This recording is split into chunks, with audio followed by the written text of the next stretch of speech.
네, 안녕하세요. 오늘은 사법의 전반적인 소개에 대해서 살펴보도록 하겠습니다. 이제 뭐 사법이란 개념을 먼저 이야기에 앞서서 이 세 가지 개념을 좀 구별할 필요가 있습니다. 법, 법률, 법학. 이 세 가지가 각각 무엇을 의미하는지가 사실 이제 오늘의 논의의 시작이거든요. 그래서 물론 이제 이 각각의 개념에 대해서 살펴본 다음에 사법이 어떤 것인지 찾아보려고 하는데요. 먼저 이제 뭐 이런 법률, 법학을 나누기에 앞서서 기본적으로 뭐 기본 3법이라는 얘기를 혹시 들어보셨을까요? 예, 보통 법을 관심 있는 분이라고 하면 본 컨텐츠를 찾아보신 분이라고 하면 크게 헌법, 형법, 민법 이 세 가지를 법대나 뭐 로스쿨에 가서 아니 법학 공부할 때 가장 기본이 된다고 배웁니다. 그러면 이 헌법, 형법, 민법을 우리가 기본 3법이라는 개념만에 든다고 했을 때 각각 법, 법률, 법학의 세 가지 관점으로 이 세 가지 법을 다시 살펴볼 수 있다는 거죠. 헌법이라고 하면 헌법 자체는 무엇인가? 헌법은 어떤 것을 의미하는 것인가? 두 번째 법률, 헌법이란 명칭에 어떠한 규범이 있는 것인가? 그리고 헌법을 공부할 때 헌법학이란 무엇인가? 이 세 가지 다를 수 있는 거잖아요. 마찬가지로 저희가 형법이라고 뭐 얘기를 하긴 하지만 형법이라는 관념에 어떤 것들이 포함될 수 있는지, 그리고 형법이라는 명칭에 어떤 규범이 있는지, 또는 형법학, 법학으로서 형법은 어떤 걸 의미하는지, 이게 대부분 일치하긴 하겠죠. 일치하긴 하겠지만 약간 이제 달라지는 지점이 분명히 있습니다. 그러니까 이게 이 느낌표를 넣지 않겠습니까? 마찬가지로 민법도 마찬가지입니다. 민법이라고 했을 때 포함될 수 있는 범위가 어디 것인지, 민법이 무엇인지에 대한 논의를 할 때 보면 민법이라는 법 명칭, 그러니까 이 명칭을 갖고 있는 어떤 규범이 있는지, 그걸 의미하는지, 아니면 민법학, 법학으로서 민법은 어떻게 구성되고 또 연구가 되고 있는지가 대체로는 일치하지만 이 법, 법률, 법학이라는 개념 자체가 대체적으로는 일치한 건 맞지만 조금씩 다를 수 있다라는 거를 좀 설명드리고 싶습니다. 사실 또 어려운 내용을 들어가기 앞서서 다시 이제 헌법, 형법, 민법 세 가지의 관념에 비춰서 다시 그냥 아까 이제 뭐 방금 전에 말씀드렸던 법, 법률, 법학은 잊어주시고요. 다시 또 나오니까 그냥 이 헌법, 형법, 민법 세 가지를 어떻게 구별할 수 있느냐라고 봤을 때 일단 직관적으로 형법은 굉장히 직관적입니다. 형법.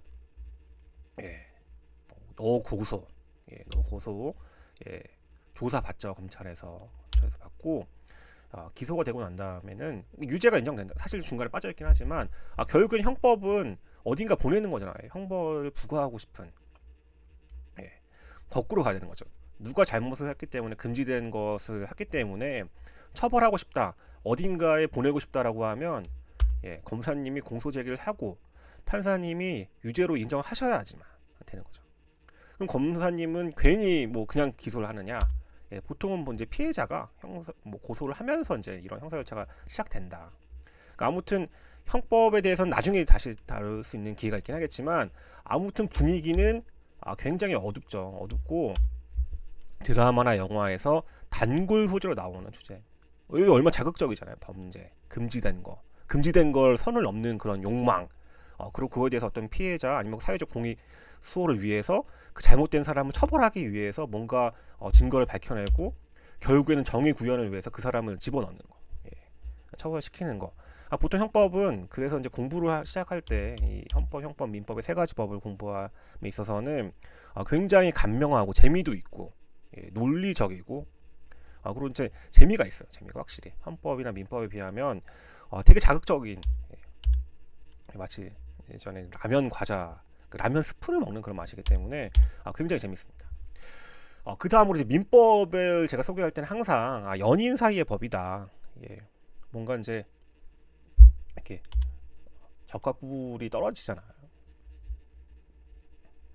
사람과 사람 사이에 관한 법인데 물론 사람과 사람 이렇게 항상 이제 밝을 수만 없죠. 이렇게 좋은 걸 우리가 추구하긴 하지만 이 관계가 깨지거나 아니면 이 관계의 복잡한 미묘한 어떤 법률 관계를 설명해 줄 때 사실 민법은 굉장히 유용하게 작용할 수 있습니다.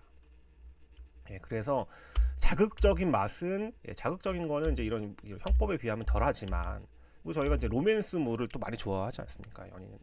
그래서 또 이렇게 하다가도 서로 감정의 골이 뭐 깊어질 때도 있고 어떤 서로 오해가 쌓이기도 하고 제3자가 개입해서 이 관계를 흔들어 놓기도 하잖아요. 예. 그런 복잡 미묘한 관계를 아주 미분하고 또 때로는 적분해서 그 관계 어떤 함수값을 어떤 적절한 방정식의 어떤 그 결과값을 뽑아내는 그런 것이기 때문에 민법은 양도 참 방대하고 참 복잡하게 합니다. 이 삼라만상이 범죄는 아주 간결하잖아요. 이 금지된 것을 그냥 넘었느냐 안 넘, 선을 넘었느냐 안 넘었느냐 정도로 되게 어떻게 보면 논리가 되게 간결한데 민법은 복잡 미묘합니다. 복잡 미묘. 그래도 재밌죠. 나름의 이제 그런 인간 관계의 어떤 관계성을 탐구하면서 어떤 본질을 추구하는 또 맛이 있기 때문에 민법은 확실히 이제 그런 또 장점이 있습니다. 그 다음은 이제 헌법인데요. 헌법은 헌법은 일단은 이제 그 집안의 기강인 거죠. 어떤 우리가 한 국가의 어떤 근본이 되고 국민의 어떤 총리가 담겨져 있는 그 헌법은 일단은 위에서 아래로 내려 꽂는 성질이 있는 것 같습니다. 물론 이제 헌법에서도 인권이라는 개념이 있긴 하기 때문에 또 이런 국민, 예를 들면 이 가정 내라고 본다고 하면 그 가족 구성원인 자녀들의 아니면 또 가족 구성원들의 어떤 인권들이 보호되어야 되는 측면이 있긴 하지만 그럼에도 불구하고 전제는 국가의 어떤 권력 작용을 전제하고 있거든요. 그게 어떤 그 국가적인 단위에서의 어떤 그 거시적인 측면을 헌법이라 본다고 하면 행정법은 좀 약간 정부 내에서의 정부 일정한 행정기관에서 국민과의 관계에서의 뭔가 관계성을 나타내고 있기 때문에 굉장히 서열. 그러니까 물론 행정법에서 이제 그런 국고 작용이나 관리 작용이 있긴 하지만 그래도 행정법 권력 작용이 기본이에요. 위에서 아래로 내려 꽂는 거. 서열을 정리하고 위에서 내려 꽂는 이게 좀 그래서 약간 복잡 미묘하게 어렵습니다. 그래서 제가 행정법을 설명할 때는 어떤 비유를 드냐면요.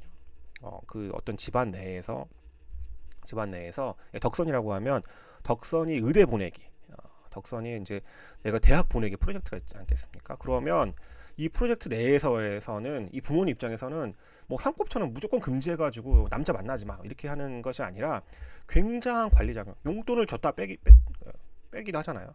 줬다 뺏기도 하고 때로는 어루고 달래기도 하고 개입을 하면서 뭔가 이 관계에서 이제 다양한 수단, 행정 수단을 사용할 수 있긴 하거든요. 그래서 이제 형법이 아까 말씀드린 형법이 되게 간결하고 자극적이고 더 재미있는 어떤 그런 이제 그 논리의 어떤 치밀함이라든지 뭐 그런 것들에 비해서 행정은 그러니까 우리 집에서의 타당한 게 다른 집에서는 이게 아닐 수도 있거든요. 우리 집에서는 의대를 보내기 위해서 학원을 엄청 보낼 수도 있고 다른 집에서는 과외를 붙일 수도 있고 그 어떤 목적을 달성하기 위한 수단에는 진짜 여러 가지 수단이 있을 수 있기 때문에 사실 복잡 미묘하고 이게 정답이 있는 것도 아닐 수도 있거든요. 물론 이제 그런 어떤 한계사항에 봉착하게 되면 이게 어떤 부모님의 이런 역할들이 타당하냐 안 하냐를 따져볼 수 있게 하겠지만 그래도 이 논리 구조상 복잡 미묘합니다. 그래서 이제 그 좀 재미가 없을 수도 있습니다. 그리고 이제 지금까지 나왔던 거는 헌법, 뭐 형법, 민법 어떤 기본적인 뭐 어떤 그 일반적인 법의 실체법이라고 소위 표현을 하잖아요. 그런 거라고 했을 때 지금 얘기하는 이건 절차법 또는 소송법이라고 하는 건데 아무튼 간에 그게 형사든 민사든 행정이든 뭐 헌법 사건이든 뭔가 이 한계 분쟁 상황에 봉착해서 누군가를 찾아가는 거죠. 이 문제를 해결하기 위해 찾아갔을 때 제3자는 지금 오늘 이 얘기를 처음 듣는다.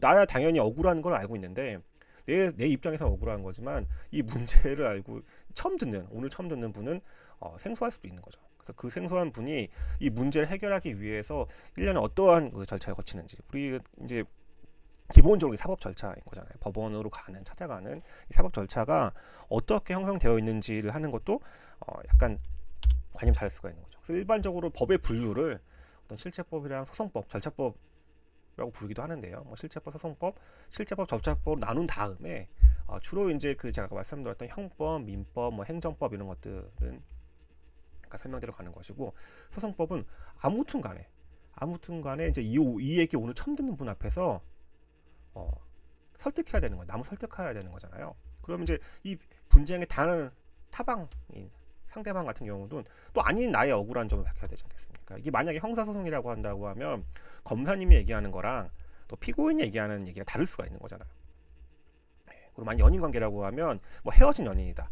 남자 쪽에서 얘기하는 거랑 여자 쪽에서 얘기하는 거랑 얘기가 다를 수도 있잖아요. 만약에 행정사건이다. 엄마랑 얘기하는 거랑 내가 얘기하는 게 다를 수가 있지 않습니까? 아무튼 이 얘기를 제3자인 이 판사님은 오늘 처음 듣는다.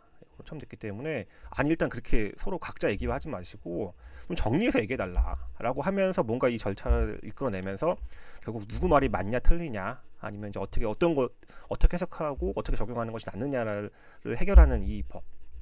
보통 이 법을 이렇게 해서 이제 크게 분류를 하고 있습니다. 이제 참고로 이제 육법전서라는 표현도 많이 쓰고 기본 3법 외에 육법전서라는 표현이 있는데 보통 육법이라고 했을 때는 이 방금 말씀드렸던 헌법, 형법, 민법 세 가지의 소송법, 민사, 형사를 좀 덧붙이고 민법은 또 되게 방대하긴 하거든요. 근데 민법이 특별법으로서 기업의 조직과 어떤 기업의 어떤 행위들, 상행에 대한 것들을 좀 다루는 상법이 또 있습니다. 그러니까 민법의 연장선인 거죠. 그래서 이 6가지를 크게 육법이라는 표현을 쓰고 여기에 좀 덧붙여가지고 헌법 옆에 행정법까지 포함시키면 보통 이런 과목들을 이제 법대나 법학과나 아니면 로스쿨 가서 배우는 것이고 보통 우리가 법을 공부한다고 하면 이런 법들을 공부한다라고 보시면 될 것 같습니다. 아무튼 이제 그 헷갈리는 표현들이 있는데 지금 오늘의 큰 대주제인 사법이랑 방금 재판 가는 그 사법이랑 다 이제 한글로는 사법이거든요. 하지만 이제 이 사전적인 의미는 다를 수가 있기 때문에 이제 제가 위에 해놓은 영어 단어를 좀 보시면서 이게 이제 제가 오늘 큰 주제인 사법의 이해는 이런 재판 관련된 그 내용이 아니라 진짜 뭐 개인 간 아까 사람과 사람 사이의 법, 연인 간의 법, 요 얘기가 이제 사법인 거. 제가 오늘 주제는 요거에 관련된 내용인 거지. 요게 아니다. 재판관은 그 사법은 아니다. 라는 설명들이 있습니다. 그 다음에 또 사법을 이제 구별할 때 이제 사법과 공법을 구별하긴 하거든요.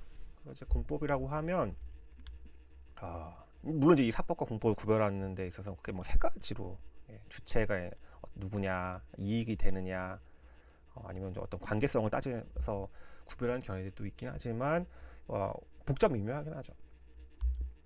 하지만 기본적으로 이제 크게 사법은 어떤 민법으로 대별되는 어떤 그 법률 관계, 사람과 사람 사이의 법률 관계를 기본적으로 이제 추구하고 있기 때문에 일단 이제 오늘 중요하게 살펴본 민법을 잘 이해하고 나면 공법의 논리도 이제 그 다음에 스스로 따라갈 수 있는 장점이 있습니다.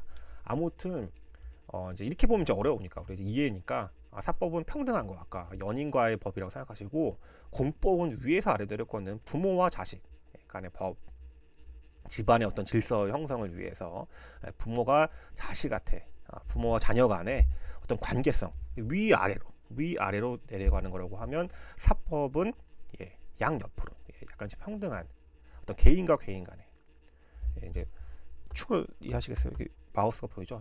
사법은 왼쪽 좌우로 공법은 위아래 사법은 좌우로 공법은 위아래로 일단은 이렇게 이제 직관적으로 이해를 하시는 게 좋습니다. 한편 이 사법은 아까 말씀드렸다시피 민법 그리고 상법까지 아우르는 개념이긴 합니다. 이제 물론 상법도 되게 중요하긴 한데 저희가 이제 민법부터 알아야 일단 상법을 알 수 있는 것이라서 일단은 오늘은 주로 민법 위주로 설명을 좀 드리도록 하겠습니다.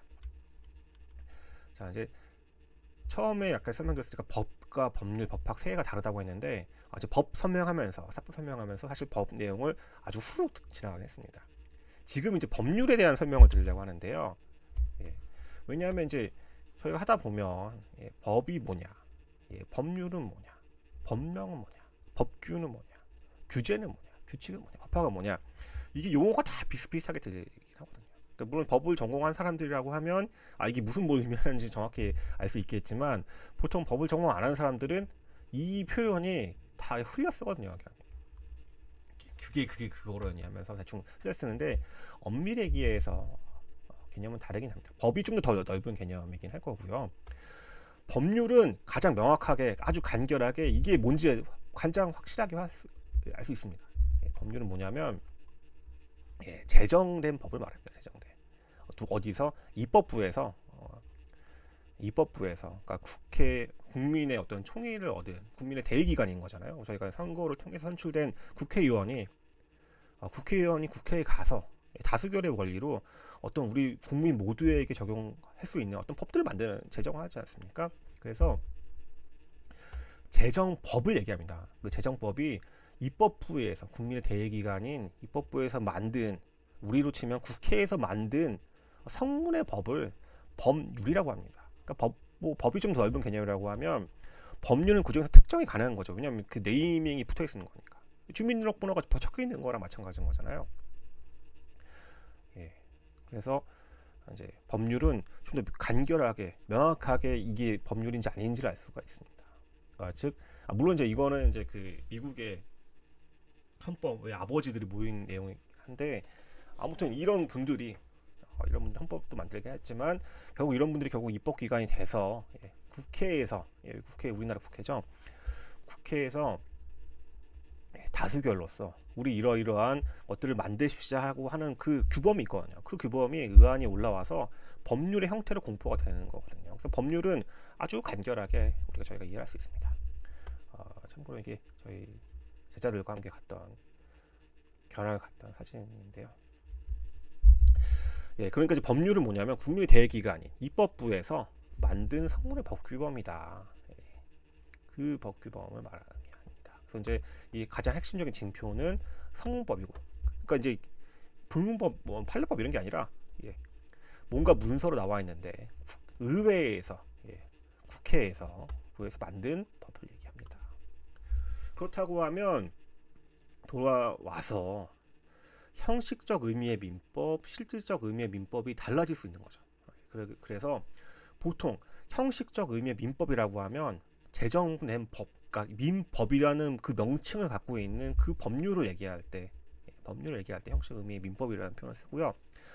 민법 외에 저희가 주택임대차보호법 어떻게 할 거냐, 또 하다면 이자 제한법, 다 민법의 개념을 포함시켜야 될 내용들이긴 하거든요.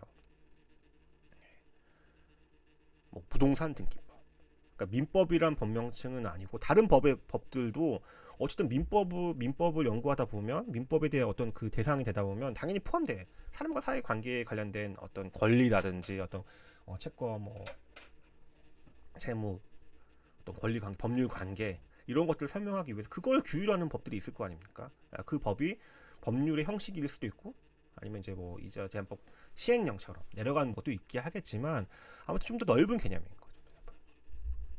개념을 실질적 의미의 민법이라는 표현을 씁니다. 그러면 아까 이제 와서 다시 돌아왔을 때 법률, 법학의 세 가지 관념이 좀 다를 수가 있다고 생각을 해보면, 형식적 의미의 민법은 법률, 제정법만을 좀 의미한다 보시면 되고, 민법 전이라는 표현을 쓰긴 하죠. 그 조문이 있는 거, 법률, 민법이란 그 이름의 민법인 거, 그리고 실적 의미의 민법은 좀 다를 수가 있는, 좀 넓은 개념입니다. 마찬가지로 상법도 마찬가지입니다. 형식적 의미의 상법은 상법이라는 명칭이 있습니다. 상법이라는 명칭이 있는 법이 있고요. 법률의 형식의 어떤 상법이라는 것이 있고, 연구하다 보면 실적 의미의 상법은 더 넓어질 수도 있게 하겠죠. 그래서 이제 다른 얘기가 항공법 같은 내용들을 저희가 공부한다고 했을 때, 항공법이 주로 항공공법이긴 하지만 때로는 항공에 관련된 사법을 표현할 때도 있는데, 이걸 좁게 보시는 분들은 상법이라는 이제 법에 항공 운송 편이 들어가 있습니다. 그거를 의미하는 거를 이제 형식적 의미의 항공사법으로 주로 얘기하시는 분들 있긴 하지만, 아니 그 상법의 항공 운송 편에 가보시면 책임 제한 내용만 주로 나오고, 책임 제한만. 책임, 그러니까 이제 그 운송 사업자의 책임을 제한하는 거, 책임을 제한하는 법리가 주로 설명되고 있기 때문에, 아니 그거 외에 다른 것들 설명하기 위해서는 민법이든 아니면 다른 법들이 필요할 수 있거든요. 예를 들면 이제 소비자가 항공사의 어떤 그 이 운송 서비스를 이용함에 있어서 어떤 이제 그 해야 되는 의무, 예를 들면 내가 이제 그 비즈니스 클래스나 퍼스트 클래스를 탔는데 밥이 똑같이 예를 들면 이제 그게 예를 들면 뭐죠? 그 이코노미 클래스처럼 나온다. 라면을 끓여줘야 되는데 컵라면을 준다. 그러면 내가 낸 서비스의 제어 그 항공 운송 그 요금에 비해서 내가 예상하는 그 서비스 못 받은 거 아닙니까? 그럴 때는 이제 그 문제를 어떻게 해결하겠습니까? 항공 운송법에는 그런 내용이 없거든요.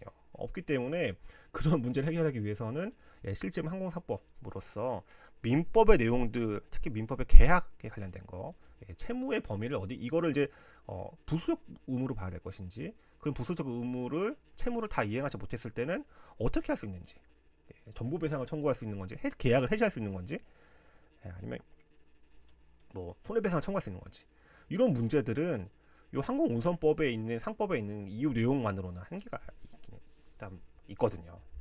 그렇기 때문에 이제 이런 더 넓은 의미의 개념들, 인접한 개념들까지 포함해서 실적 의미의 항공의 사법, 프라이빗 로우를 찾아볼 필요가 있다. 그러니까 이제 이런 걸 구별하는 실익이 있는 거죠. 좁게 볼 게 아니라 좀 넓게 보아야 될 필요가 있을 수 있으니까. 자, 이제 그 다음에 법학을 얘기하려고 합니다. 아무튼 이제 지금 이제 법률까지는, 법률은 어쨌든 제정된 성법이라는 말씀드렸는데, 아무튼 이 법을 대상으로 하는 학문이잖아요. 학이니까. 그러면 이제 법이라는 지금까지 어떤 것들이 이 제대로 이해하려고 하면 이게 이제 역사적이고 언어적인 맥락을 좀 살펴볼 필요가 있다. 이제 그 영어, 불어, 독일어, 중국어에서 이 각각 이 법을 의미하는 게 어원을 따져가다 보면 이런 고정들, 배치, 설정, 놓다, 세우다, 올바른, 오른쪽, 정당한, 권리, 통치체제, 권위. 우리가 이제 일반적으로 법이라고 얘기했을 때 느끼는 모든 것들이 다 이제 여기, 물론 나라마다 이게 이제 어떤 권리 위주로 발전될 수도 있을 것이고, 중국처럼 어떤 통치체제나 권위 위주로 발전하는 것도 있을 수 있겠죠. 지금이 와서는 다 이게 뭐 믹스돼서 이제 그냥 그 짬뽕탕이 되어 있긴 하겠지만, 아무튼 법이 어떻게 형성되고 발전되어 왔는지, 그리고 저희가 아까 이제 특히 성법 같은 경우는 이제 써져 있었지만 역사적으로 각각의 어떤 그 배경들도 살펴볼 필요가 있을 것이고요. 그리고 어쨌든 그 현상을 언어적으로 설명해야 되기 때문에, 언어적으로 설명하다 보니까 언어로 오는 순간 사실은 이제 그 언어의 어떤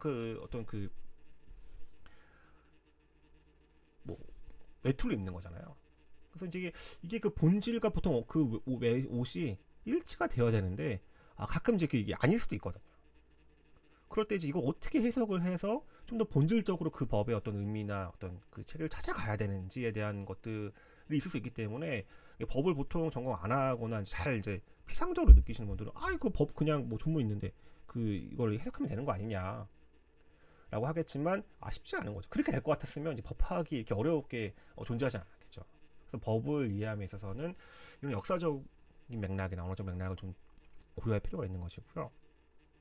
아무튼 간에 이 법은 주로 아까 이제 판사님 처장도 얘기했지만 분쟁을 해결하는 기능이 굉장히 강조되고 있는 거죠. 그래서 이게 이제 어떻게 하다 이 법이 생겼을까? 라고 생각해 보면, 물론 저도 예전에 한 몇천 년 전에, 몇만 년 전에 산 건 아니지만 분명히 어떤 사회 집단 내에서 어떤 분쟁이 있었을 것이고요.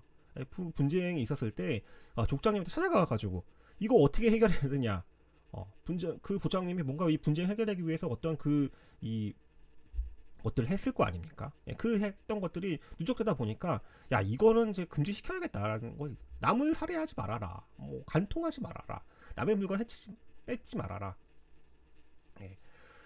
분쟁을 해결하면서 쌓아왔던 어떤 그 법리들을 이제 애초에 사람들한테 이제 알려줄 필요가 있는 거잖아요. 질서도 유지하고 때에 따라서는 A와 B에 적절하게 그 이익을 조정할 필요도 있는 것이고, 그럼으로써 어떤 공공복리나 뭐 인권 수호 등을 통해 달성할 수도 있는 거잖아요. 그러니까 법의 기능들이 어느 하나로 고정된 것이 아니라 여러 가지의 기능들을 소화하고 있다. 그 다음에 이제 법과 정의인데, 예전에는 법이 어쨌든 그렇게 뭐 이렇게 규율되어 오긴 했었겠지만, 근대에 와서는 이 법이 단순히 위아래를 내리꽂으면서 단순하게 어떤 그 권력의 정당화 수단으로 사용된 것이 아니라 정말 이 본질적으로 뭔가 추구를 해야 되지 않겠습니까? 그래서 이거를 이제 피상적으로 그냥 법이 있으니까 너 따라라라고 본다고 하면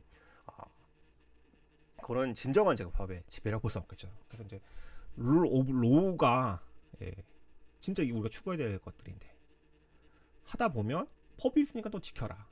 룰 바이 로우가 있어. 그 로우가 법이 정당하지 않을 수 있는 거잖아요. 법은 정당해야 되기 때문에 정의로워야 되기 때문에 그런 것들에 대한 것들 추구하는 거 오른쪽으로 가야 되겠죠. 이게 제가 비더로 슈비투비더로라고 써긴 했지만 사실 이게 문법적으로 잘 맞는지 모르겠습니다. 제가 쓰고 싶었던 건 이제 이 동사거든요. 그냥 법이 거기 있다. 법이 있다. 존재론으로서의 어떤 법. 이 법이 있으니까 너 따라라. 이런 것이 아니라 좀 뭔가 좀 있어야 될 법들이 있어야 필요한 거잖아요. 지금 마땅히 있어야 될 법들. 그래서 이제 뒤에 있는 더러운은 제가 이제 사실은 이 문법이 맞는지 모르겠고요. 앞에 있는 동사로 봤을 때 비냐, should 비냐 라고 봤을 때 우리가 추구해야 될 방향은 오른쪽인 거죠. 오른쪽. 또 최근에 그 마찬가지로 근대에 와서는 이런 법이 인권 개념으로 굉장히 많이 풍성해지고 논의가 풍부해지는 측면이 있습니다. 그래서 이제 우리 인간이잖아요. 휴먼이 단순하게 어떤 법에서 또 이렇게 하세요, 또 당신 이렇게 따르세요 라고 해가지고 그냥 객체로서 당신 이거 따르세요 라고 그 객체로 전환할 것인지, 아니면 스스로 이 법의 어떤 그 법이 추구하는 정의와 정의관과 어떤 그 추구하는 어떤 휴머니티가 있지 않겠습니까? 그래서 내가 이 법으로서 나의 권익을 수호할 되지 않겠습니까? 그렇기 때문에 법의 주체로서 기능해야 되는 거죠, 인간이. 그래서 이거를 어떻게 딱딱딱 이렇게 뭐 1, 2, 3, 4로 정의 내릴 수 있는 것은 아니지만 법 자체가 약간 이제 복잡 미묘하게 발전되어 왔다. 발전되어 측면이 있는 거를 좀 이해하는 게 법학이라고 하겠습니다. 그래서 일반적으로 법학 방법론을 이제 여러 가지 분류를 할 수 있긴 할 텐데요. 방법론에 따라서 가장 이제 중요한 거는 해석인 거죠. 왜냐면 아까 법은 언어로 되어 있기 때문에 그냥 단순하게 이 법이 조문이 있으니까 또 따라라 하는 것이 아니라 저희가 아까 말했던 이 뭐 여러 가지 역사적 맥락, 언어적 맥락, 기능들, 그 추구해야 될 정의관, 인권관을 포함해서 해석해야 되잖아요. 그러니까 이제 단순하게 있으니까 그냥 뭐 진짜 무슨 어디 해석하듯이 그렇게 볼 것이 아니라 어떤 그 규범의 의미를 좀 풍부하게 저희가 해석하고 이해할 필요가 있는 것이죠. 그래서 해석하기 가장 법학의 중요한 방법론이긴 할 겁니다. 그 외에도 법사실학, 법가치학이라고 해서 인접 학문과의 방법을 응용해서 법 현상을 파악하는 것들, 좀 법의 역사들을 좀 더 이 법이 각각에 어떻게 개수되고 어떻게 발전되어 오고 어떤 관념들이 등장했는지에 대해서 각 지역별로, 나라별로, 문화권별로 다를 수 있는 거잖아요. 그래서 그런 법제사를 파악하는 측면도 분명히 있을 것이고, 어떤 법의 사회적인 측면, 사회학적인 거, 경제적 분석으로 경제학, 그리고 법의 어떤 추구하는 가치로서의 법철학, 입법 파악도 있긴 하겠지만 기본적으로 반복론의 가장 으뜸은 해석학입니다. 그럼 주로 이제 저희가 법학을 공부한다고 했을 때 아까 뭐 헌법이나 형법이나 민법에 대한 그 법들, 법률로서 어떤 딱 그 명칭이 있는 그 법들에 대한 해석도 있긴 하지만 좀 더 풍부하게 다른 법률과 관계들은 어떻게 되는 것인지, 그리고 이 법 현상에 대해서 이 법률을 어떻게 값을 넣어서 해석하고 적용을 시켜야 되는 것인지를 풍부하게 논의하는 것이 이제 법학 반복론의 주된 방법론입니다. 세부 분야는 아까 말씀드렸던 민법, 형법, 헌법이 가장 기본적인 것이고요. 그 외에도 행정법, 뭐 상법, 민사소송법, 노동법, 조세, 여러 가지 이제 세부 분야들이 있긴 합니다. 그래서 이제 오늘은 이제 그 중에서 민법학 위주로 설명을 드리는 거죠. 근데 이제 한국의 민법이 굉장히 또 복잡한 게, 사실 이런 형법, 헌법, 행정법이랑 같이 겸상을 하기에는 민법이 커버할 수 있는 병이 굉장히 어렵습니다. 특히 이제 영미법에 비춰 본다고 하면 특히 미국법에서의 어떤 계약법, 재산법, 불법행위법, 기업조직법, 친족법, 부부재산법, 상속법, 이런 것들 과목이 몇 과목이 하나, 둘, 셋, 넷, 다섯, 여섯, 일곱, 적어도 일곱 과목 정도로 분류할 수 있을 정도로 다른 법을 다 합쳐도 민법만큼 못하다. 그러니까 민법이 이제 커버하는 영역이 굉장히 넓은 겁니다. 아까 헌법, 형법, 민법 세 가지 법을 설명드리긴 했지만 민법이 가장 범위도 넓고 역사도 오래되고 그 안에 그 풍부하게 담겨 있는 법리들이 너무 진짜 뭐 충분히 재밌고 어렵기도 하고 많기도 하겠지만 그래도 양이 적지 않은 거죠. 가장 역사와 전통을 자랑하는 법학 중에 뭐 제일 대장을 뽑으라고 하면 감히 민법을 뽑으라고 하겠습니다. 민법을 뽑겠습니다. 그래서 이렇게 다양한 분야가 있긴 하지만 민법이 가장 법의 기본이 되는 거다. 항상 이제 뭐 법학과를 가든 로스쿨을 가든 법 공부할 때 가장 기본은 민법부터 시작하는 거예요. 민법부터. 물론 재미는 형법이 제일 재미있긴 하겠죠. 아까 말씀드렸듯이 자극적이긴 하니까. 헌법은 좀 재미가 없을 거고 위아래 내려 꽂는 거니까. 그 다음은 이제 이렇게 법을 공부할 때 이제 법 조사를 어떻게 하는 거지? 하다 보면 이제 법령, 그러니까 법률이나 그 밑에 하위 법령들을 검색할 필요가 있는데 또 하다 보면 또 판례 공부도 해야 되잖아요. 판례 검색도 할 필요가 있는데 일단은 여러 가지 방법론 툴이 있습니다. 툴이 있긴 하지만 일단 여러분들은 법제처에서 운영하고 있는 요 고급 KR에 접속을 하셔가지고 이거부터 정복을 해야 그 다음에 이제 뭐든 하실 수 있을 겁니다. 그 다음에 이제 민법에 대해서 이제 본격적으로 설명을 드려보려고 하는데요. 민법은 크게 이제 세 파트로 저희가 나눈다고 볼 수 있을 것 같습니다. 총칙, 재산법과 가정법 관련된 내용들의 공통된 내용들을 뽑아가지고 앞에 맞는 시스템, 총칙에 관련돼서는 공통적인 내용들을 먼저 다루고 있고요. 한 파트는 이제 재산론에 관련된 거, 다른 파트는 가족 관계에 관련된 법들로 구성되어 있습니다. 그래서 재산법과 가정법의 공통된 법 원칙을 총칙이 규정한 거. 이 시스템은 이제 독일, 스위스, 일본의 이제 흔한 시스템이고요. 그 시스템을 저희가 개수를 한 거죠. 그 다음으로 이제 민법의 가장 또 큰 포션을 차지하고 있는 것이 대부분 민법을 전공한 분들의 대부분 이제 또 재산법을 전공하시는 분들이긴 한데 또 시민의 경제 생활에 관련된 규법, 특히 이런 경제 생활은 저희가 자본주의와 자유시장 경제 질서에 바탕을 두고 있는 이런 그 시장 경제 질서에 바탕을 두고 있기 때문에 기본적으로는 이제 사적 자치 원칙이 지배되고 있는 그런 것들을 저희가 보통 재산법 표현할 수 있습니다. 물론 이 재산법도 뒤에 설명드린 것 같이 물권법, 채권법 나누긴 하지만 기본적으로 이제 약간 경제생활 관련된 법들을 저희가 재산법이라는 표현을 쓴다. 그 다음은 이제 가족법인데요. 가족법은 시민의 어떤 가족생활에 관련된 규범입니다. 그러다 보니까 물론 이제 그 개개인의 어떤 그 인권이라든지 어떤 관념들이 더 존중될 필요가 있긴 있는데 어떻게 보다 보면 아직도 약간 전통적인 문화적이고 전통적인 사회의 어떤 그 가치들이 때문에 이게 뭔가 한계가 있는 영역들이 분명히 있어요. 물론 이게 계속 이제 개선되고 있는 거죠. 개선되고 있으면서 좀 뭔가 변화되고 있는 측면이 있잖아요. 뭐 최근에는 보면 이제 동성 결혼을 인정할 것인지, 그러니까 예전에는 이제 그냥 그 의미 동성 동본을 의미했었는데 그게 아니라 진짜 남자와 남자가 결혼할 수 있는지, 여자와 여자가 결혼할 수 있는지, 그 결혼을 그러니까 결혼에 준해서 어떤 혼인의 어떤 모습을 그 인정해서 나름의 어떤 공법상의 어떤 지위를 인정할 수 있는지 논의까지도 좀 발전되고 있는데 아직은 이제 가족법이 좀 보수적인 측면이 없지 않아 있습니다. 보수적인 측면이요. 그래서 이제 조금씩 이제 그나마 재산법은 개정이 좀 덜한 편인데 가족법은 아무리 그래도 뭐 사회문화 전통이 존중되긴 하지만 그래도 인권이나 어떤 복리를 추구하기 위해서 개정이 좀 자주 일어나는 편이긴 한 것 같습니다. 이제 민법의 기본 원리에 대해서 일단 제가 한번 짚어서 판례를 가져왔는데요. 기본적으로 사유재산을 인정하는 거, 사적 자치 원칙, 과실책임 원칙, 이게 이제 근대 민법의 사상인 거죠. 그러니까 대한민국의 경제 질서는 개인과 기업의 경제상의 자유와 창의를 존중함을 기본으로 한다고 규정하기 때문에 사유재산제도, 사적 자치 원칙, 과실책임 원칙이 가장 기본이다. 그렇기 때문에 23조 1항은 국내 재산권을, 10조는 일반적 행동 자유권 및 사적 자치권을 보장하고 있고 있다는 내용. 그래서 헌법 밑에 있는 10조, 23조, 119조도 한번 이번 기회에 읽어보시겠습니다. 민법에서는 이제 아까 그 사람과 사람 사이의 관계, 연인과의 관계, 복잡 미묘하게 엄청나게 많은 것들이 있을 수 있잖아요.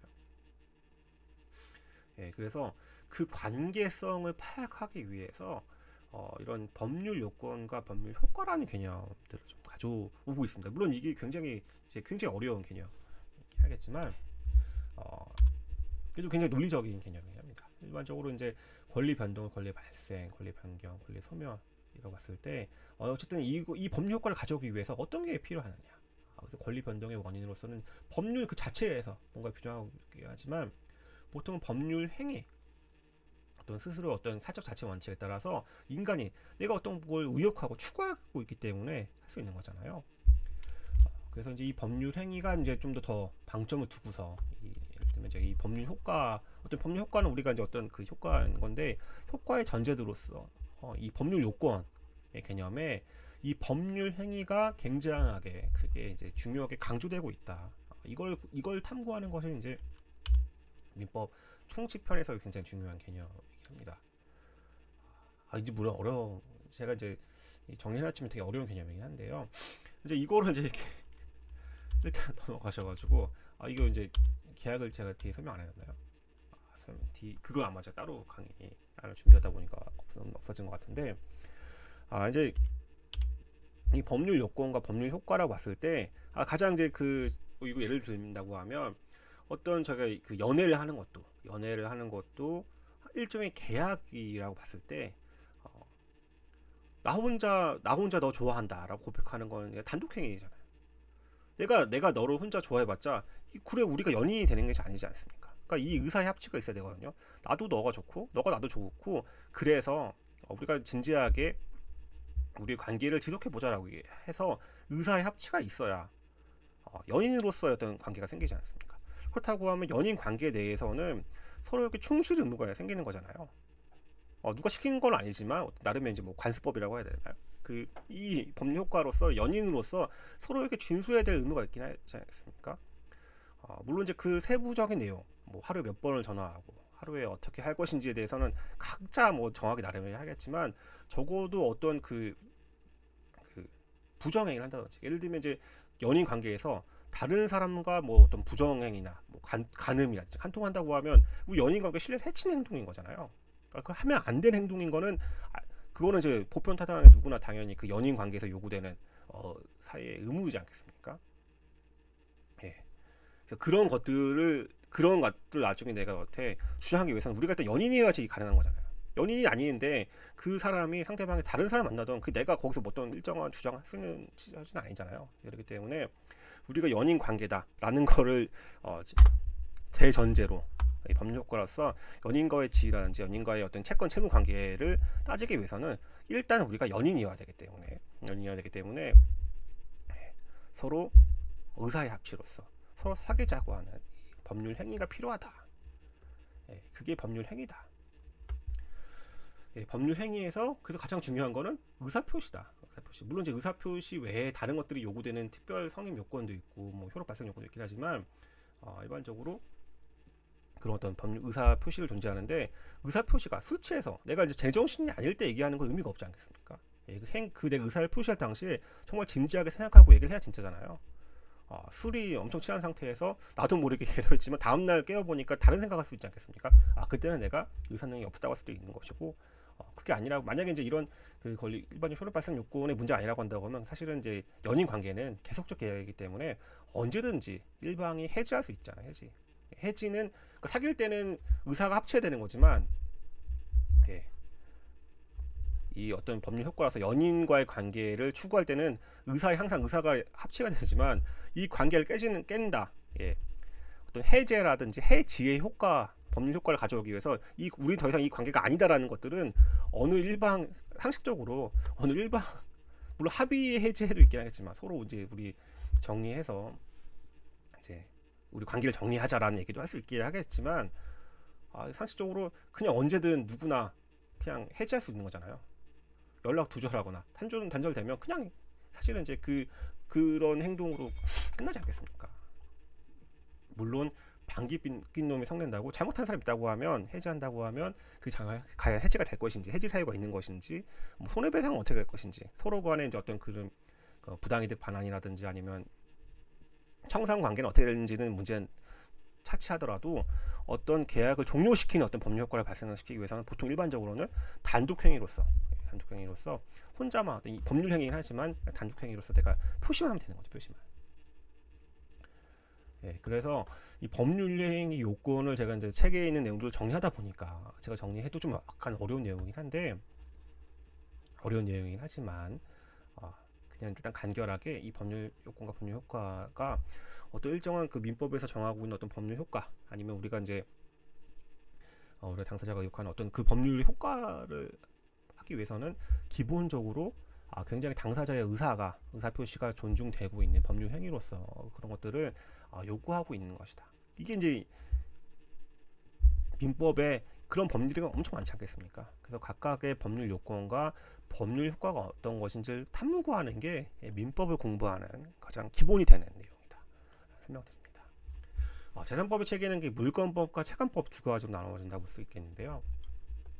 물권법, 채권관계 어려운 내용이라서 일단 이건 넘어가게 하겠습니다. 일단 채권법은 채권 채무 관련돼서 일단 관계성을 되게 강조하긴 하는 거죠. 관계성을 강조하는 것이고 물권법은 좀 더 명확하게 나의 어떤 배타적 지배관계를 설명하는 거긴 하거든요. 소유권, 어떤 물건을 내가 점유하고 있다, 소유하고 있다. 그러면 이 소유권을 누가 침해하게 돼버리면 멱살 잡고 다시 찾아올 수 있는 거잖아요. 너도 나한테 왜 그러느냐, 내 물건 왜 가져가느냐 얘기할 수 있는 거잖아요. 물론 그래서 그 물권법에서도 어떤 물권 관계가 나오긴 하지만 아무래도 물권법에서는 주도적으로 이 자기 권리를 행사하는 사람이 있겠죠. 그게 바로 소유권자이지 않겠습니까? 이와 다르게 이제 채권법에서는 서로 이제 주권이 받는 거 어떤 관계성이 좀 더 약간 더 강조되긴 하는 거죠. 서로 채권 채무 관계가 어떻게 되는 건지 그 채권 채무의 내용을 파악하기 위해서는 당사자가 어떻게 합의하고 계약서를 어떻게 썼는지를 짜잡아야 되지 않겠습니까? 그리고 이 계약을 불이행한다든지 아니면 계약에 대한 내용들을 위반했을 때는 어떤 이제 그 페널티를 받게 되는지.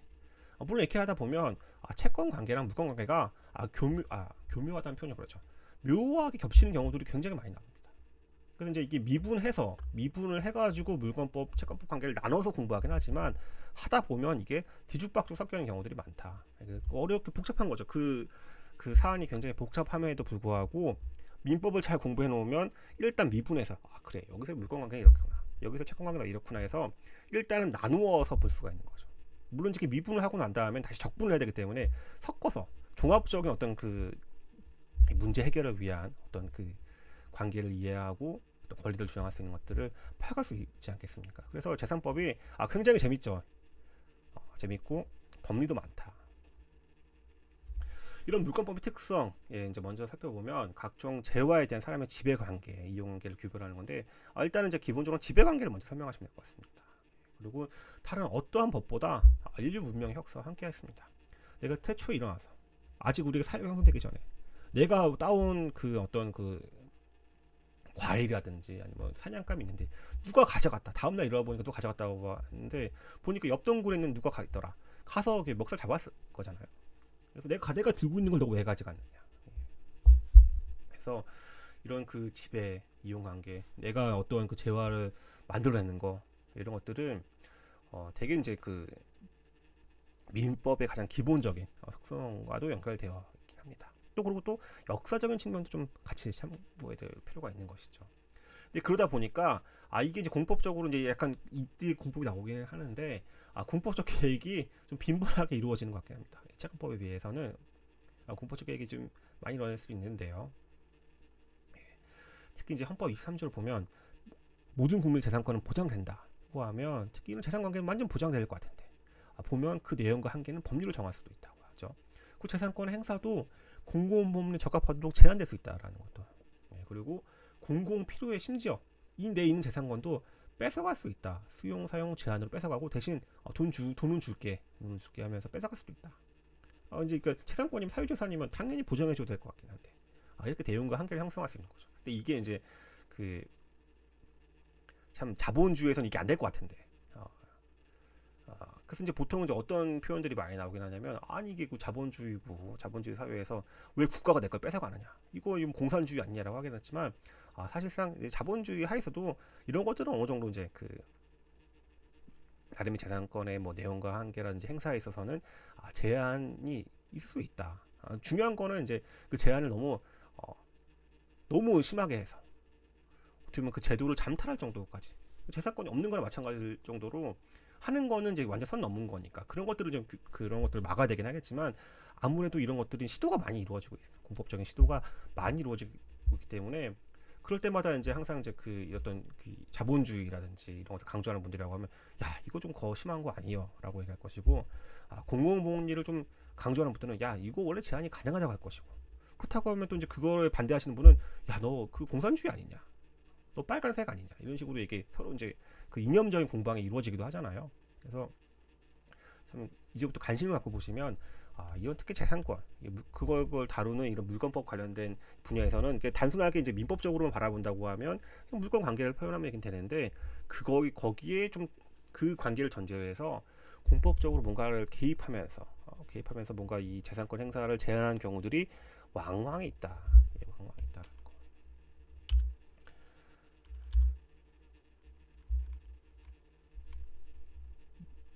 그다음 이제 항공법인데 뭐 항공법을 자세히 할 건 아니고요.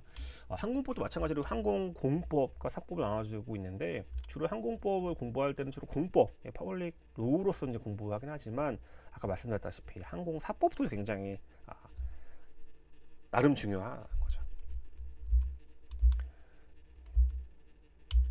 그래서 이제 항공법을 이거 좀 사실 뭐 사법이랑 크게 관련 있는 내용이니까 넘어가서 봤을 때 그렇죠. 이거는 제가 난맥상이 많긴 많은데 좀 넘어가야 되겠네. 이 내용은 제가 여기서 자세히 설명 내용을 가니까 한데 아무튼 제가 드리고 싶은 말씀은 뭐냐면 항공법이 주로 항공공법 위주로 연구되어 왔다. 항공공법 위주로. 하지만 항공사법도 중요해요. 특히 소비자 보호를 위해서라고 하면 왜냐면 항공 여객 운송을 생각해 보시면 물론 이제 항공기라도 화물 운송이 되긴 하지만 화물 운송도 하긴 하겠지만 기본적으로는 여객기잖아요. 여객기에 이제 소비자가 타지 않습니까? 타봤자 몇 백만 안 되잖아요. 그렇기 때문에 사실은 이제 그 소비자법에 본다고 하면 이게 어떻게 보면 가불관계가 될 수 있거든요. 소비자의 보호의 측면에서 본다고 하면 단순하게 그냥 그냥 사람 대 사람인 거니까 대한항공 그냥 탄 여객, 아시아나항공 그냥 승객, 제주항공 승객 그 관계에서 1대1이니까 그래 그 너네들 그 채권 채무 관계에 따라서 운송 서비스 제공하고 이렇게 뭐 아쉬운 게 있으면 혼자 소송 가라라고 할 수도 있긴 하겠지만 그러면 좀 안 될 것 같다는 생각이 들긴 하잖아요. 소비자의 보호 측면에서 뭔가 그러면 안 될 것 같다라는 생각이 든다고 하면 공법적 계획이 좀 필요하긴 하겠죠. 좀 도와줘야 될 거 아니에요. 왜냐면 소비자는 그냥 개인인데 보통 개인이잖아요. 일반 개인이고 그리고 그 비행기 물론 이제 그 비즈니스 클래스나 퍼스트 클래스를 사면 비싸주고 사겠지만 보통 일반인들이 사면 이코노미 클래스 타는데 그 돈 몇십만 원 때문에 소송할 수도 없는 노릇이지 않겠습니까? 그럴 때는 사실은 이제 그 정부 당국에서 나와서 뭔가 이 거래 관계, 어떤 계약 관계, 서비스 관계에서도 뭔가 개입되어야 될 필요성이 있을 수 있거든요. 그렇다 해서 보면 사실은 그런 것들을 잘 이해하기 위해서는 이제 민법적인 측면, 그리고 또 마찬가지로 항공사에서 근무하는 종속되는 항공사에서 일하고 있는 승무원들이 있지 않습니까? 기장님도 계시고 뭐 정비사님도 계시고 그 정비사님들이나 이 기장님들은 그 나름의 자기의 자격과 면허를 항공안전법에 따라서 부여받고 있는데 또 하다 보면 회사의 그 규정의 운항 규정에 따라서 나름의 이제 그 컨트롤 받고 있잖아요. 그럴 때 그분들의 어떤 지위, 그 지위를 단순하게 이제 그냥 로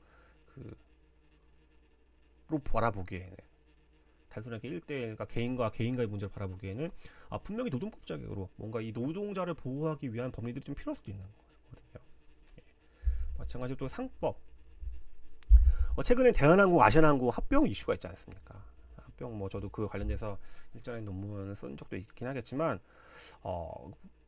여기서 그 내용을 자세히 얘기할 건 아니긴 한데 아무튼 대한항공, 아시아나항공이 합병하는 거는 이제 그 기업과 기업의 결합에 관련된 문제인 것이고, 그거 기업 결합을 컨트롤함에 있어서는 뭔가 공법적 개입으로서, 왜냐면 소비자의 후생을 저해하는 거라는 게 이제 상식이지 않겠습니까? 왜냐면 경쟁을 붙여야 이게 이제 가격도 떨어지는 것이고, 어쨌든 특히 소비자에게 좋지 않겠습니까? SK텔레콤이랑 KT가 합병하면 누가 좋겠어요. 물론 이제 그게 거대 글로벌 통신 기업으로서 뭐 얘기를 하긴 했지만 소비자한테는 별로 득될 게 없지 않습니까? 경쟁에 필요한 영역들에 있어서는 분명히 어떤 그 기업들하고 제한할 필요도 분명히 있거든요. 그래서 이제 물론 그게 상법에서 꼭 다뤄지는 내용들은 아니고 공정거래법까지 같이 봐야 되는 내용이기도 하긴 하지만, 그런 부분들을 좀 우리가 좀 더 이해하고 바라보기 위해서는 이런 상법적인 관점도 분명히 필요하긴 하거든요. 그러니까 민법, 노동법, 상법은 이런 그 항공법 공부에서도 분명히 필요하다. 보통은 이제 항공 법규만 받아보기 때문에 이제 현재까지 발전이 없었던 것인데, 앞으로 이제 항공법 방법론에서도 이렇게 민법, 노동법, 상법, 뭐 좀 더 강조하고 싶은 소비자 보호 관련된 법리라든지 이런 것들 위주로 좀 어디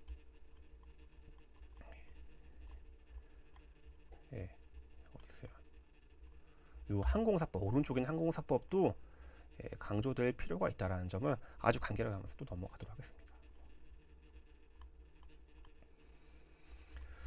그 다음은 이제 이런 법들, 아까 해석론이 굉장히 중요하다고 말씀드렸잖아요. 법학 방법론 중에 중요한 게 법률 해석 방법론이라고 할 텐데, 법학 3단 논법을 여러분들 생각해 보실 필요가 있겠습니다.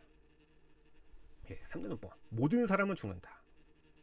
명제가 있고, 소크라테스는 사람이다. 그래서 이 1번 문장, 2번 문장을 넣어보니 값이 나오니까 소크라테스는 죽는다라고 이야기하는 거잖아요. 그래서 보면 그래, 이 법학 3단 논법 되게 쉽구나 하겠지만 현실에서는 그런 논의가 달라질 수 있다. 왜냐하면 예를 들면 이게 뭐 사법 시간이긴 하지만 형법조가 좀 가져오긴 했는데, 사람을 살해한 자는 사형, 무기 또는 5년 이상의 징역에 처한다고 이제 규정되어 있잖아요. 대전제 명제가 있는 것이고. 근데 브루투스는 카이사를 칼로 찔렀고 카이사라가 사망했다. 그러면 이제 여기 사람을 살해한 자잖아요. 자는 브루투스가 될 것이고, 사람은 카이사가 될 것이고, 살해는 사망이라는 걸 낼 거거든요. 이게 맞다고 하면 브루투스 사람을 살해한 자로 봐서 사형, 무기 또는 5년 이상의 징역에 처해질 수 있을까라는, 실제 이제 이 형법 조문들을 보게 되다 보면 이런 고민을 해볼 수가 있는 거죠. 브루투스가 카이사를 칼로 찔러 카이사를 사망시킨이라고 될 것 같아요. 사망시킨 행위가 살해 행위로 평가할 수 있는 것인가, 살해 행위에 적용될 수 있는 것인가. 살해 행위와 사망에 이르게 하는 행위는 어떻게 구별하는가? 왜냐하면 259절 보시면 똑같이 사망이라는 결과는 같은데 살해라는 표현이랑 사망에 이르게 하다라는 표현이랑 다른 거잖아요. 그렇기 때문에 이걸 어떻게 문헌적으로 분명히 다르긴 한데 결과로는 다 사람이 죽은 건 마찬가지인데, 어쨌든 어떤 행위 태양이 다르잖아요. 어떻게 구별할 수 있는 것인지. 그리고 카이사는 브루투스가 의무다부지였는데, 그러면 왜냐면 형법 250조 2항을 보시면 직계 존속을 살해하면 가중처벌 되잖아요. 그러면 의붓아버지, 친아버지가 아니라 의붓아버지인 경우에도 직계 존속에 해당할 수 있는지. 만약에 찔리려고 한 건 맞긴 맞는데 사실 찔리진 않고 피하다가 뒷걸음질 쳤는데 계단에 굴려가지고 뇌진탕으로 사망했으면 이거 자체를 살해 행위를 평가할 것인지, 사망에 이르게 한 행위를 평가할 것인지, 아니면 뭐 애매할 수 있잖아요. 그 전체적으로 봐서 이거 하나 살해 행위를 볼 수 있을 것이고. 그래서 사실 이제 실제 어려운 거는 법률의 해석도 중요하고 구체적인 어떤 이 행동. 예를 들면 첫 번째, 두 번째는 이 법률을 어떻게 해석할 것인지 문제라고 하면 3번, 4번에 있는 이 문장, 밑에 있는 두 문장은 구체적으로 적용값을 넣었을 때 어떻게 이게 되는 건지 안 되는 건지. 그러니까 위에 게 좀 해석에 대한 문제이면 밑에는 약간 적용에 관련된 문제. 그래서 실제 이제 법학 공부를 좀 추밀하다 하다 보면 처음에는 되게 몇 개 명제 쉽네, 언어적으로 해석하면 되겠네 싶긴 하겠지만 실제에 있어서는 다를 수가 있다. 그렇기 때문에 실제 이런 것들을 어떻게 탐구하고 적용됐는지에 대한 판례들을 연구하면서 법이 이렇게 구성되고 발전되고 적용되고 해석되는지에 대해서 저희가 판단해 볼 수 있겠죠. 그래서 법률 해석은 법 규정을 구체적인 사실관계에 적용하기 위해서 그 의미를 확인하는 것을 의미한다.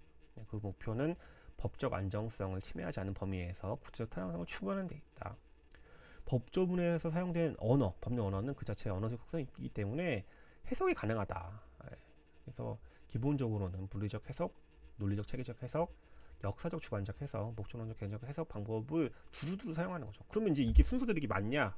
그러니까 이게 잘 이게 많이 와닿지 않잖아요. 그렇기 때문에 사실은 구체적인 사건에서 어떻게 해결되는지에 대한 내용들을 좀 보면서 이렇게 해석을 하고 해야 되는지에 대한 논리들을 우리가 이제 학습할 수 있게 되겠죠. 그래서 1단계, 2단계, 3단계, 4단계가 있는데요. 이거 관련돼서는 뭐 일시정지를 하셔서 뭐 하셔가지고 하나씩 살펴보시면서 내용들을 음미해 보시고, 물론 이렇게 음미를 해봤자 사실 마음에 와닿지는 않습니다. 그래서 이런 것들에 대해서는 구체적인 어떤 사실 판례들을 많이 보면서 이제 학습할 수밖에 없을 것 같습니다.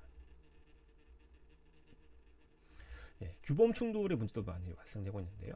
입법 산물인데 이게 국가마다 상해 입법 절차와 특성에 따라서 해석 방법과 강도가 달라질 수 있습니다. 근데 왜냐면 입법자가 충분히 잘 적은 법률을 아주 심사숙고해서 만들면 이런 문제가 좀 적어질 텐데, 사실은 이제 저희가 국회에서 하는 역할을 보면 하다 보면 이게 이제 그 되게 애매하게 만들어지는 경우들도 굉장히 많긴 하거든요.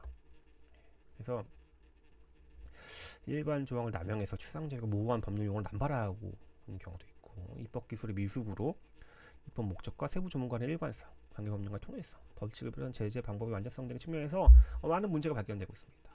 상위법 구체하는 과정에서 충돌하는 하위법 주제에 상위법과 충돌하는 내용을 적고 있기도 하고요. 법규범들이 하여튼 내용적으로도 이게 뭔가 안 맞는 경우도 있을 수 있습니다. 그래서 이럴 때는 이제 여러 가지 이 법률들을 해석을 하긴 해야 되는데, 사실 그냥 이걸 논리적으로 얘기하면 그냥 학문적으로 접근하는 것이고, 구체적인 한각의 상황에서 분쟁 상황에서 과연 판례들은 어떻게 해결했는지, 특히 만약에 그게 내용이 형사법이라든지 행정 제재 관련된 부분이라고 하면 좀 더 엄격하게 해석하긴 하겠지만, 저희는 이제 기본적인 사법 위주로 공부하는 거잖아요. 민법에서는 여러 가지 그 이익을 조정하고 관련된 어떤 그 역사적이나 문헌적 어떤 내용들을 두루두루 고민해서 나올 수 있긴 하기 때문에 뭔가 이렇게 딱 이 3번, 4번처럼 뭔가 딱 알기 쉽지 않은 거죠. 그러니까 동전을 던져서 항상 앞면이 나온다라고 3번, 4번의 경우는 대충 예측을 할 수 있지만, 엄격하게 해석하니까 나름의 예측이 가능하긴 하겠지만, 사법의 영역에서는 꼭 그러지 않을 수도 있다. 행위시법, 처분시법, 재판시법인데, 저희가 민법이니까 처분시는 크게 의미가 없을 것 같고요. 행위시법, 재판시법인데, 기본적으로 민법에서도 재판 받는 경우도 있지만, 재판할 때 민법이 크게 바뀌는 것보다 행위 당시에 어떤 어떻게 되는지에 대한 문제들이 있는데, 사실은 이거는 저희 사법에서는 시간적인 문제는 물론 왜냐하면 개정 관련돼서 개정 전후에 관련돼서 이 계속적인 어떤 그 계약 관계라든지 이 관계가 이게 계속 연결되는 건지 종료된 건지 행위주로 받는 건지에 대한 문제가 있을 수 있거든요. 근데 사실 그런 문제가 그렇게 많이 나오는 건 아니고요. 그리고 이제 더군다나 지금 민법에 대한 아주 기초적인 이해를 할 때 이 얘기하면 더 어려우실 것 같아가지고, 일단은 이 부분은 크게 사법에서는 당장은 이렇게 고민하실 필요가 없다라고 생각합니다. 그 다음으로 저희가 또 생각을 해봐야 될 것은 법률 행위 해석 방법. 아까는 이제 법률에 대한 해석이었는데, 법률 행위는 뭐냐면, 내가 개인적으로 아까 그 어떤 의사표시의 의사표시가 가장 기본이 되는 어떤 의혹된 행동인 거잖아요. 예를 들면 나랑 너 좋다, 사귀자라고 하는 어떤 그 연애 계약의 어떤 모습, 당사자들 간의 어떤 모습. 아까는 그 어떤 규범에 대한, 법률이라고 하는 규범에 대한 해석을 어떻게 할 것인지에 대한 문제였는데, 규범을 해석하고 어떻게 적용할 것인지에 대한 문제였는데, 이거는 당사자가 그 행동을 왜 했을까?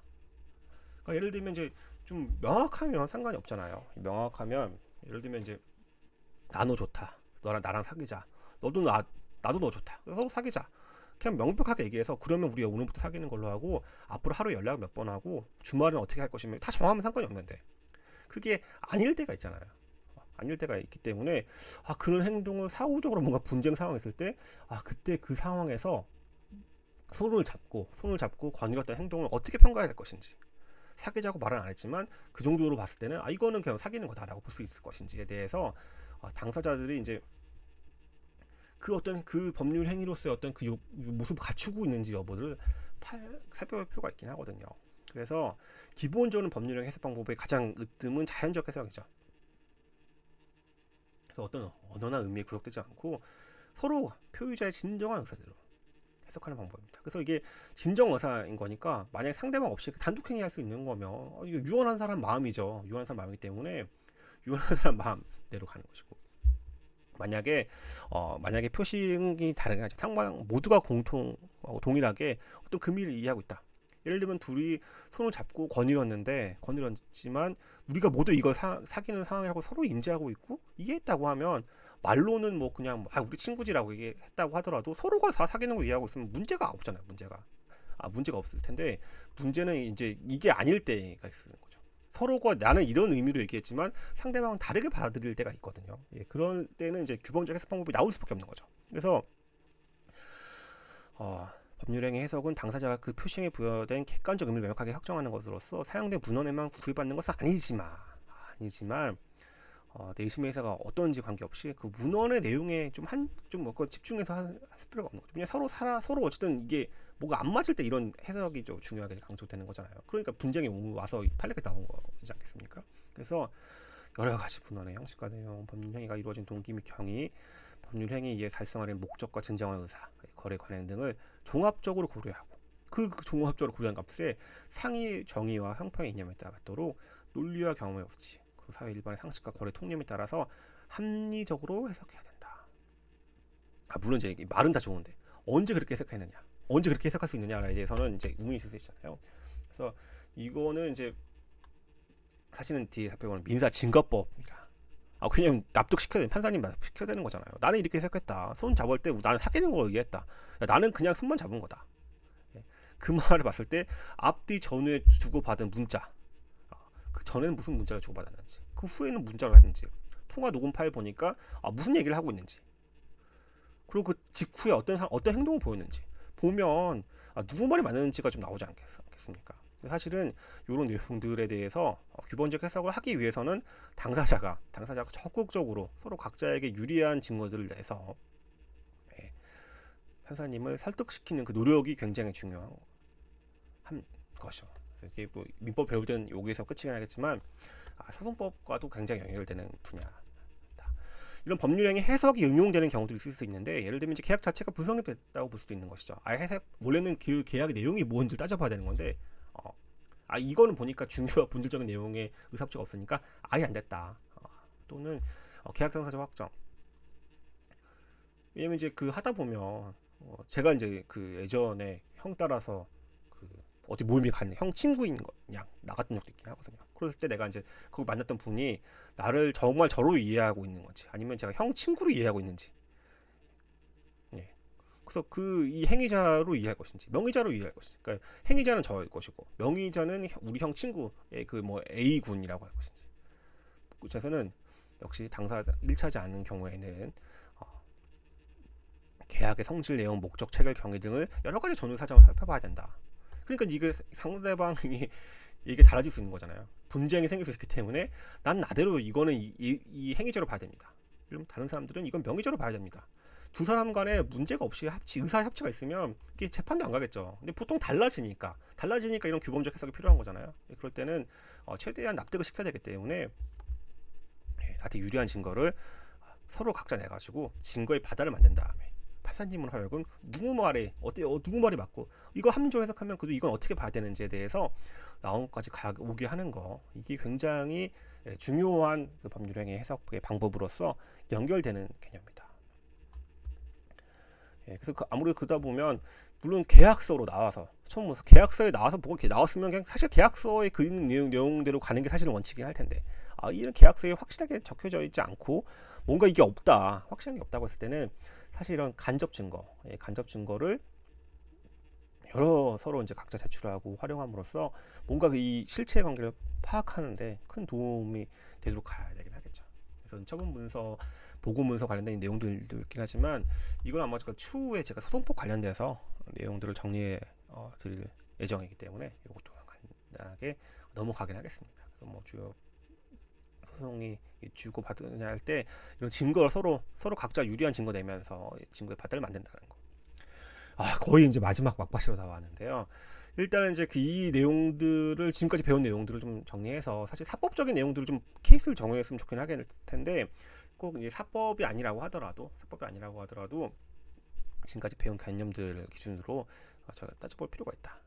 처음에 이제 항공사법에서 이제 외국인 등기이사 임원 맡을 수 없다라는 내용들이 있는데요. 뭐 진에어 케이스는 잘 아실 겁니다. 진에어 외국 국적의 등기이사가 2010년부터 3월 26일부터 한 6년 정도 했거든요. 그래서 국토교통부 장관이 결격사에 해당한다고 해서 면허 취소가 나는데 물론 이건 면허 취소이기 때문에 행정법 사건이죠. 민법은 아니긴 하지만 사실 이 조문들을 해석함에 있어서는 28조 항공사법도 28조 9조 이렇게 이해하지만 요 항공사법 제9조의 1을 보시면 항공안전법 제10조 1항 제 각호의 어느 하나에 해당하는 자로 돼 있잖아요. 자로 가보면 10조를 보시면 10조 대한민국 국민이 아닌 사람 국적이 나오네요. 국적 사람 이 사람에는 법인 들어가고 자연인도 들어가긴 할 텐데 제 생각에는 이제 국민이란 표현이 들어갔기 때문에 이 사람은 자연인이란 표현으로 아마 쓴 것으로 저는 해석이 됩니다. 그다음 2호 같은 경우 보면 외국의 정부 또는 외국의 공공단체 정부라든지 이런 공공단체 개념 또 외국의 법인 또는 단체 법인이라고 하면 우리가 이제 보통 자연인 법인에서 민법의 가장 중요한 개념이긴 하겠지만 단체인 경우 예를 들면 조합체라든지 단체의 성격이 법인보다 좀 넓은 개념이긴 하거든요. 그래서 뭔가 외국적 요소가 들어가 있는 거. 그렇다면 1호, 2호, 3호를 해석할 때 저희가 이제 대한민국 국민, 사람, 이런 법인, 단체 이 의미를 이해하려고 하면 사실 이거는 민법을 잘 알아야지만 풀 수 있는 거예요. 민법에서 얘기하고 있는 사법에서 관계하고 있는 사람이 누구이냐, 권리 주체가 누구냐의 얘기고 사람이 아닌 어떤 그 결합체, 그게 그 자체에 또 어떤 독자적인 어떤 그 법인격이 인정되면 법인인 것이고 인격이 인정되면 아닌 경우엔 단체라는 표현을 쓰니까 특히 조합체 같은 경우라고 하면 그거 어떻게 생각할 것인지. 그 다음에 4호, 5호 같은 경우를 보면 제1호부터 3호까지 어느 하나에 해당하는 자가 주식이나 지분의 절반 이상을 소유하거나 사업을 사실상 지배한다. 사업을 사실상 지배한다는 개념을 잘 이해하려고 하면 사실 이 개념들은 상법을 잘 알아야 특히 뭐 주식 지분 특히 저희가 이제 주식회사를 대부분 생각할 수 있잖아요. 사실상 지배하는 법인이니까 이 영리 법인으로서 주식회사를 좀 알아야 이 내용들이 사실상 지배가 어떤 걸 의미하는지를 이해할 수 있지 않겠습니까? 그 다음 외국인이 법인 등기상 증명서상의 대표자이거나 만약에 이 법인이 주식회사라고 하면 대표이사겠죠. 대표이사 또는 외국인이 법인 등기상 증명서상의 임원이라고 하면 보통 저희가 이사를 의미하잖아요. 이사 감사를 의미하는데 이사의 2분의 1 이상을 차지하는 법인.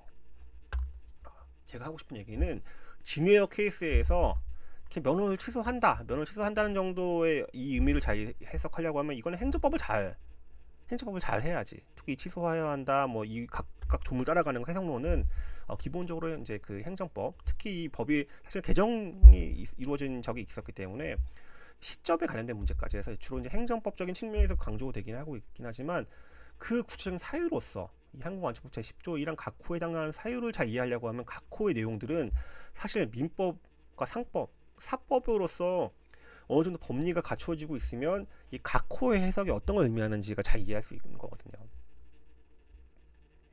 그래서 항상 저희가 기본적으로는 항공법 공부할 때 행정법이 강조되고 있고 또 하고 있긴 하지만 사법은 민법이나 상법의 내용을 모르면 사실 이런 문제를 해결함에 있어서는 까막눈이 될 수 있는 것이죠. 제가 생각해보니까 진에어 케이스까지만 하고 이제 오늘 강의를 다 준비한 것 같습니다. 제가 원래는 좀 짧게 하려고 했는데 하다 보니까 거의 70분을 하게 되었고요.